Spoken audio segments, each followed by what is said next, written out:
Confartigianato Imprese della marca trevigiana ha pensato di organizzare per voi questo spettacolo. Ottima idea, veramente ottima idea, bravo, bravo. Che spettacolo di mestiere. Chiedimi, che cos'è questo spettacolo? Che cos'è questo spettacolo? Che spettacolo di mestiere è un modo per presentare il mondo dell'artigianato in modo diverso. A chi?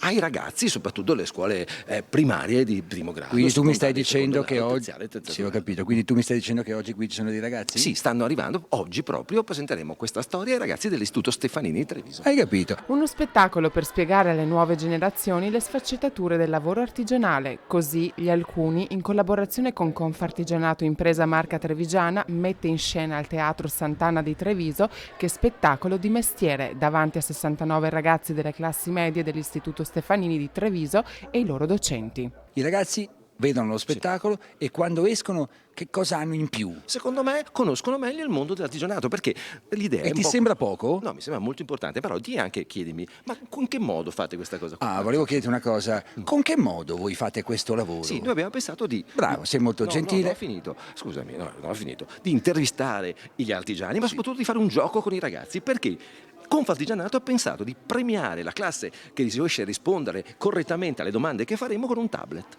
Sempre più vediamo l'esigenza di far conoscere ai ragazzi le figure professionali che purtroppo un po' alla volta vengono a scomparire. Avvicinare i ragazzi e far loro capire quali opportunità ci sono nel mondo dell'artigianato, in modo tale che possano fare delle scelte professionalizzanti. Un progetto che unisce scuola e impresa in maniera dinamica e divertente, invitando così i ragazzi a guardare il loro futuro con un mix di ingegno, capacità di innovare, creatività, abilità manuale, flessibilità e una forte passione. Cercare aziende come la nostra che sono più che disponibili a diciamo, dare una possibilità di imparare, di cimentarsi in degli percorsi che poi possono portare ad un'assunzione o un inserimento in squadra.